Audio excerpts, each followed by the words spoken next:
Welcome to the Clinician Researcher Podcast. I'm your host, Tayosiana Wemina, and it is an absolute pleasure to be talking with you today. Thank you for listening. I'm excited to be talking with you today about the 20%. Uh, these are the keys to your 2024, keys to succeeding in 2024. And we are well into 2024 now, but you always need keys for success. And so today I'm talking about the 20%. And the 20% comes from the Pareto principle. And that is the principle that, 80% of your productivity or 80% of your benefits or your profits come from 20% of the things that you do. And this principle was highlighted specifically in the book, The 80/20 Rule by Richard Koch. And it is a really great book. I totally recommend reading it. But what he talks about is that the 80/20 rule is not really like a number. It's not really like, 80% comes from 20%. It's really like a ratio. It's recognizing that of all the things you do, of all the things that move you forward, very, very few things actually count to enhance your productivity, right? Very few things count to move you forward. I mean, everything is moving you forward potentially, but some are moving you forward more significantly than others. And so if you look back, let's say you look back at your weekly calendar and you look at the time you spent writing, how much of that time actually produced the manuscript that you were planning to finish? And you look at it and you recognize that every time you write, in the afternoon, you spend a lot of hours writing, but you don't produce very much content. As opposed to when you write in the morning, wow, couple of paragraphs produced or several sections were completed. And so you know that your 20% is the morning time that you put into writing because that's the time that allows you to really move the needle forward in producing as far as writing is concerned.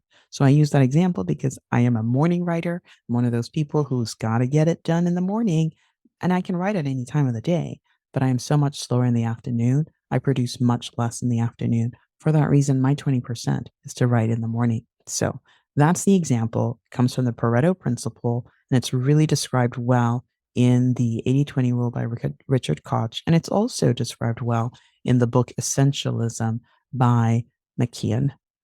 Okay.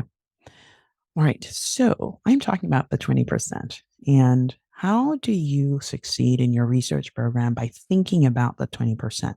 Well, let's talk first about the 20% in your writing. Now, one of the things I say all the time, and I think it's important to recognize that when you are a clinician researcher, you are a science communicator. And that may be one of your greatest gifts of all time is your ability to communicate your science. Actually, you communicate not only your science, you communicate other people's science as well because you are communicating your science in the context of other people's science. And so your writing is one of your, or at least should be one of your 20% items. And by writing, it's like everything that moves you forward from concept, from idea to your final published work, whether that's your final published manuscript, whether that's your final presentation, whether that's your finally submitted protocol, or whether that's your finally submitted grant proposal, that all counts as writing. And no, it's not always fingers on the keyboard typing.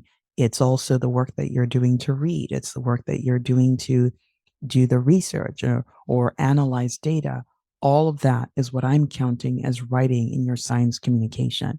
Let's talk a little bit about the science communication. For one, the most important person you're communicating with is yourself. You're number one. You got to understand the work that you're doing. If you don't understand it, you're going to have a hard time helping other people understand it. And this is not so much a challenge as you grow in your research career. It's more of a challenge when you're first starting out, especially when you're working on projects that mentors are recommending that you have no clue about and you're studying and you're trying to figure it out. And sometimes there's a sense of, let me just go by faith and believe all that the mentor told me. And I'm not saying you shouldn't believe your mentors. I think mentors are great. And I think in order to be able to fully own your work, you have to understand it and you cannot own what you do not understand. Now, this was highlighted in a recent, actually, it's been about a year now, when I was an interviewer for, finalists who are being considered for a grant award. And so these are finalists who had submitted proposals and were now showing up to defend their proposals. And some of them had amazing, outstanding proposals. I mean, the proposal was like butter to read, if proposals could ever be like butter. I mean, it was smooth and so beautiful. When it came to discussing it, when it came to defending it, wow, they had no clue what they had written about. They were just totally clueless. And they're like, well, it's my mentor's project. And it's like, no, no, not okay. The most important person that you need to communicate with in terms of science, your science, is you. And so you want to focus on making sure you understand what you're doing. And if you don't understand it or you don't like it, sometimes when you don't like something, it doesn't matter how well people explain it. You're like, I just don't like this. I hate it. Me, that's cell receptor signaling or receptor cell signaling. Do you see? It's the one project. It's one of the things I won't do because I'm like, I can understand it, but I'm like, I just don't care that much. I mean, it's good work. And thank you to all the scientists who are doing that work, but just saying that it's not the thing I'm primarily interested in. And so it makes it difficult to communicate with myself if I was doing a project in that area. Okay, so you're a science communicator. You communicate with yourself first. You also communicate with funders. And this is important because funders fund your work, whether those be internal funders, whether those be funders in the NIH, at the NIH, whether those be funders at foundations. You are communicating your work to them. And if they don't get your work, if you don't communicate your science well, then they don't get moved to fund you. They don't understand the significance of your work. They don't move to fund you. But it's the funders, but it's the reviewers that also represent the funders. So you're in communication with them and you write proposals and submit them so that you can communicate well, right? So you focus on the 20% of increasing the skill so that you can continue to do that well. And then another thing, another channel of your communication is to the scientific community. You're submitting manuscripts all the time. You're interacting with editors kind of behind closed doors because the editors are interacting with your work and they're not talking to you as they're making decisions as to whether they move it forward for peer review or not. And the peer reviewers are certainly not talking with you as they review your work. So you're communicating with the scientific community every time you submit your work to be published or you submit abstracts to be reviewed. You're always communicating with the scientific community. And then the group that you communicate with, that's also not always fully, front and center, but is always there and in the background is the lay public who is interpreting your work one way or the other. So you are a science communicator. If you're someone who's going to get funded, you're a science communicator. If you're someone who's going to get invited to give presentations, you are a science communicator. If you're somebody who's going to have their work read by the scientific community all over, you are a science communicator. And so you want to make sure that when you're prioritizing what your 20% is, especially as a clinician scientist, you prioritize your ability to enhance, grow, and make space for, make room for your science communication, which is your writing. Okay, that's number 120% is your writing. Number two is your interactions. And here's what I mean about your interactions. If you look at all the interactions you've had, tally them over the last 4 weeks, and you can look and say, here is where my energy was completely drained. And at the end of the conversation, it was only 5 minutes with this person. I was no longer able to do any work. And then you can trace the people who you spoke to for even 10 minutes who totally transformed your experience and they helped you see that you could do it. They helped you see that you absolutely had what it took. They encouraged you, and you came away from that conversation with a lightheartedness in your step. You're like, I can totally do this. This is not going to hurt me. I can do this. Yes, there are those people. And then there are those people who just make you feel crummy about yourself all the time. You don't even have to see them for them to affect your experience. Okay, if you're going to enhance your experience, you're going to want to minimize the 80% that drain you. And that may be bathroom conversations, that may be water cooler conversations, it may be the caucus that forms after the grand rounds presentation. I don't know what it is, but there are environments that keep you from doing your work. Now, for me, part of the 80% was asking people how they're doing. I love people. And if I see you, I want to know how you're doing. I want to know how your dog is doing. I just want to know. And to some extent, some of that is a people pleasing tendency. I want people to know that I care about them. And so sometimes I'm willing to continue to do that to the detriment of my work. And so part of my people pleasing strategy and my weakness was being at conference physically, because at the end of conference I just felt like I needed to talk to everybody, and I felt like I just needed to, make sure everybody who was there was doing fine. And there's some people who, when they start talking, wow, they don't stop, and they don't really care that you have anything else going on. And so what started as what may have felt to you as a kind gesture becomes a situation in which you're strategizing in your head, like, how do I end this without seeming rude? Mhm. And in focusing on the 20%, what you do is you say, what are the interactions that enhance me? What are the interactions that allow me to continue to do my work? What are the interactions that pull energy from me, drain me, or keep me from going to my work? And so for me, part of that 80% was going to conference. I don't go physically as much as I used to.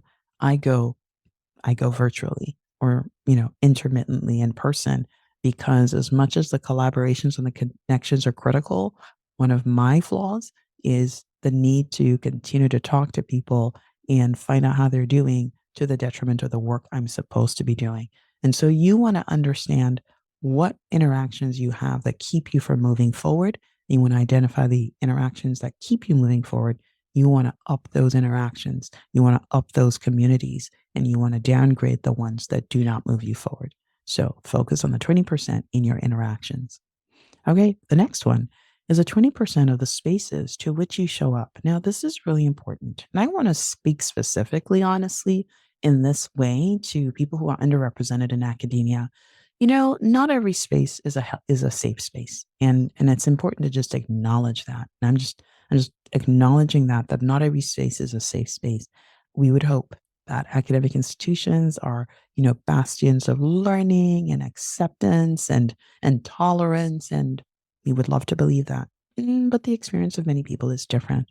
And there are spaces to which we show up where we're having to defend ourselves more than anybody else is, or more than we've ever had to.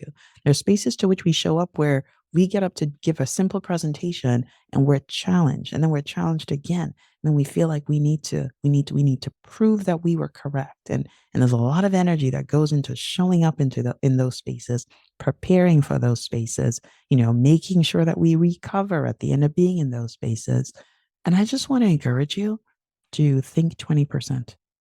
What spaces do you show up to that really nourish and encourage you? And what are the spaces you show up to that frankly do not? And it's important because, yeah, you might have to work in all the spaces, but how can you minimize your time in spaces that do not affirm you? So, okay, everybody has to present at 8 a.m. conference every Monday morning, but 8 a.m. conference is where there's this tiger of a surgeon who gets mad and starts yelling at people and telling them their work sucks. Okay, how many times do you have to present? What is the bare minimum number of times you need to present in that space? Mark it, you prepare for it, you sit with a coach and navigate every time you're going to that space what strategies you're going to use to be calm, cool. You're going to have a plan for when this person starts to ask the kinds of questions that get under your skin. You're going to have a plan. You're going to have a plan. And then you're going to not show up to that space very much. And sometimes there's this sense that, like, oh no, if I keep showing up, then I'll be able to get conditioned to the space. It's like, no, no, there is not enough time. There is not enough time to try to grow thick skin while someone is trying to hammer and batter you down. You got a lot of work to do. And the work you need to do to move your scholarship program forward is not worth investing. It's not worth investing that energy in trying to help people love you more, and trying to help people be convinced that you're worthy, or that you know what you're doing, or that you are intelligent. It's not necessary. People who don't believe you can because they have evidence. They don't believe you can because for whatever reason they have a bias. Because if people are giving you feedback, at the end of feedback, there is a win on all sides.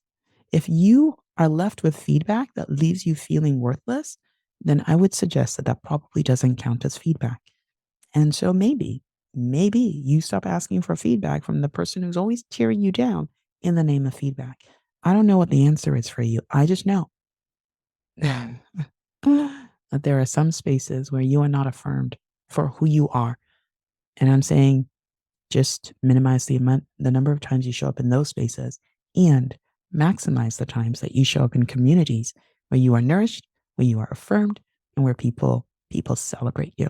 Okay, the 20% in the spaces where you show up.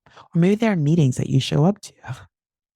And at the end of the meeting, you look at yourself, you look at the time, and you're like, what did we talk about again? And you're not sure. You can't really clarify what was accomplished in the meeting. And this is not a one time event. This happens over and over and over again. I want you to mark that meeting and begin to think of ways to negotiate out of it. It's not a toxic space, but it's not a productive space. And you, my friend, when you're moving your research program forward, when you're moving your program of scholarship forward, you are about efficiency and productivity. And therefore, any space that is neither efficient nor productive is space that shouldn't feature as much on your calendar. All right, that's enough about spaces, but 20% in the spaces to which you show up. And the 20% in your presentations and grant submissions. Now, I grouped these two together because actually they could be grouped separately, but I'm just trying to get to five. So bear with me. Okay. So 20% in your presentations and grant submissions. What does that mean? You're a clinician and your field is so broad. For example, I'm a hematologist and I can do hemostasis, bleeding disorders. I can do thrombosis, clotting disorders. I can do, hemoglobinopathies, disorders like sickle cell. I can also do red cell disorders. Yeah, sickle cell is part of that, but also anemias or hemolytic anemias, all the anemias. And then there are white cell disorders. So maybe the patient has leukocytosis. That's not cancer. There are a lot of areas in which you could call me to give a talk, and I could absolutely pull the talk together. But here's what happens. You know, over time, there are maybe 20% of topics that you keep getting called to present on. And I mean, there are 80% of topics that you present on maybe once every 3 years.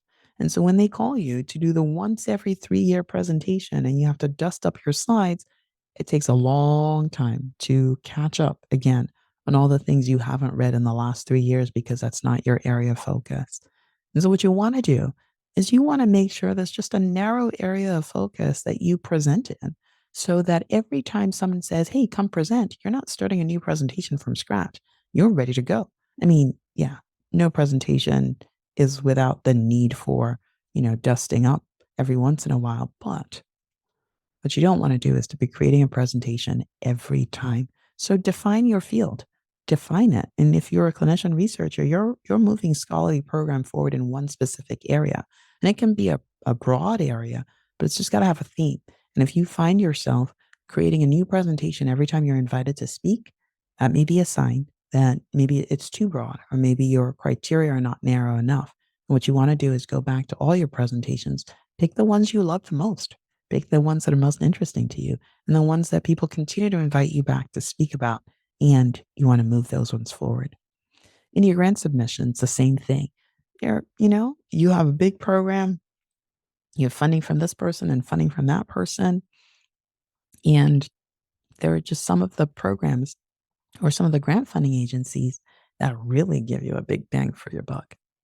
And so maybe you submitted 12 proposals, only one or two really gave you the big payday. You want to spend 20%. The 20% is to spend time on the grants that give you the biggest payoff. You could apply for many, many, many, many, many, many, many, many, many, many small grants that you're competitive for, you're able to move forward. But at the end of the day, you collate them together and it's like, oh wow, I got $50,000 from these 20 applications that I sent out. And maybe you could have maybe invested more time in one big application that could have given you a bigger payday and less time involvement over time. And so those are the kinds of things to think about. Like I'm not saying don't submit grants or don't submit as many as possible, but think about what is the threshold of money that will get me out of bed to submit this grant. And I think it's important when you start, you do start small because it gives you momentum, it builds your momentum. And so I'm not saying don't apply for monies that are considered small. But as you progress, especially as you begin to have a bigger research program and you have more needs to your research program, you start asking the question, what more can I get from the same amount of time the same amount of effort. And as you start to build your team, you start to ask the question, how much more of my team can support me in this really big thing so that I'm not trying to do it all by myself? I want to just pause there and say, hey, if you are writing grants all by yourself, there's opportunity to invite people to be part of the process with you. And if you have people in your program who have expertise, say in biostatistics, or they have expertise in a certain methodology, they should be helping you write the grant. Absolutely should be helping you write the grant. They can't write the whole grant for you because that's why you're the leader. That's why you're the person with foresight and oversight of the team. But they really can help you so that you're really coming to the grant or coming to the proposal as a master, as a master, what's the word? The master, the lead researcher, the PI. The word I'm looking for is PI. You're the PI. You're the one who thinks about the direction of the research program. And so, to the extent to which your community, the community that you lead, the community that depends on you to find funding, to the extent to which they can help you, you wanna take them up on that offer so that they can help you think critically about components of the grant, or at least give you first drafts for you to really, really shape. So you wanna think about that as you're doing presentations and doing grant submissions as well. Okay. Number 5 is the 20% in your productive time. Now, I alluded to this earlier when I talk about being a morning person. I'm the person who rises early, early, early. I'm the person who's writing before people wake up because it's just my best time of day. When I look at my productivity, I see that in the morning, I get the most done. I have the most ideas. It's so beautiful, so awesome. And I can still write in the afternoon because I'm able to do all things, but I don't get as much out of it when I write in the afternoon. And so, for that reason, it's really important that you recognize what is your peak productivity time. And you want to give that time, you want to make sure that you put in that peak productivity time the most important things. And there are some things that, are not as important. For example, checking email. Yeah, you do need to communicate with people. You don't need to spend all day on it. And if you spend the best, most productive time checking your email, in which, that inbox is a hotbed of stuff, right? There are things in there that you have to respond to. There are emails in there that make you so mad. Take away your energy, waste your time. And then you come away from that and you're like, wow, I don't even have the energy to write. I'm so mad. Exactly. So what you want to do is you want to reserve those activities for later in the day when you're like, you know what? Okay, that's fine. Okay. And you're just more tired and you can read the email and respond, or you can just let things go. But you don't want to use your peak productive time to do the things that you could do at any time of the day. For example, putting your desk together. I hope you have somebody else help you put your desk together, but let's say you have to do it. Don't do it in the time when you should be writing. Don't do it in the time that's most important. Okay, so that's the 20%. I want to share one more thing with you. And this is the way I think about the 20% in my research program. I think about my 20% in one, making offers, and that's really submitting grants. I make as many offers as I can because the more proposals I submit, the more opportunities I have to have funding to move my research program forward. So I do prioritize submitting proposals. The second thing I prioritize is really maintaining my own platform. Nobody knows what you're doing until you publish it. I mean, you may look busy. You may be like, oh my goodness, it was so tough in the lab yesterday. Or, oh my gosh, this program of research is so crazy. But until it is out there in the public domain, people don't know what they're doing. And that's why people talk about manuscripts as the currency of academic medicine. And so, what you want to do is prioritize getting those manuscripts out. Like, we're doing all these projects, but the manuscripts are piled up. It's like, "Ah, I'll get to it, I'll get to it." Don't be the bottleneck. I have been the bottleneck for my research program. Until recently, I started finding first authors who would finish my manuscripts for me. And they get a manuscript, a first author manuscript publication, and I get my work finished. And so it's really important that I prioritize that, getting the manuscripts out because they are the evidence for the work that I'm doing. So those are two things. The third thing I also prioritize is getting on other people's platforms, meaning going and presenting my work. And, the more work you have out there, the more people invite you, But some of it also is the more they see your work, the more they think of you. And so sometimes what you want to do is to reach out to someone and say, "Hey, I'm growing my expertise in XYZ. May I come and give grand rounds at your institution?" Yes, invite yourself if they don't invite you. There are some of us, especially those of us who are underrepresented in the academy, and people just don't think about us because we're not part of the large networks where people maybe meet each other all the time. And so you just have to think strategically about doing things differently. And if you're not invited, look around at institutions, find people you know, and say, "Hey, I would really love to come give a talk about XYZ. And here's how I think it will provide value to your faculty. Would you care to have me?" People are always looking for grand round speakers to fill the schedule. Of course, they would love to have you. They've never thought of you because they didn't know. And that was your area of expertise. And I know that every time you submit manuscripts, you're like, by now people should know me. And they don't. And it's okay. It'll take time for them to know you. And until then, you're going to ask them if you can come and present. And so, one of the things I want to invite you to do as we are closing this episode out is to make a list of 10 institutions at which you want to give a talk this year, 10 institutions. And don't tell me, "Oh, I'm not really an expert yet." You're a physician. You can read, you can write. You are an expert as long as you start doing the work and giving the presentations. And of course, you're leading a program of study. So, of course, you're the expert. Okay. So, you're going to write a list. I'm asking you to write a list of 10 institutions at which you want to give a talk this year. Then I invite you to name 10 people who are at the institute, well, not 10 people, but just for each institution, one person per institution. And you're going to end up with a list of 10 names of people that you know, either directly or peripherally. So remember, 6 degrees of separation. There's always someone who knows someone who knows someone.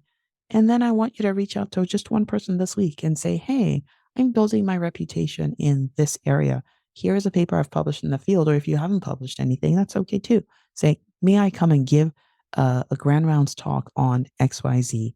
And I think it's a great thing, and you can do that and see what happens, and you know what? Come tell me about it. Come tell me about it on Instagram, on LinkedIn, and on Facebook as well, or you can just come to our podcast website, clinicianresearcherpodcast.com, and leave a voicemail for me. Would love to share your voicemail with the audience. All right, that's all. It's been a pleasure talking with you today. I look forward to talking with you again the next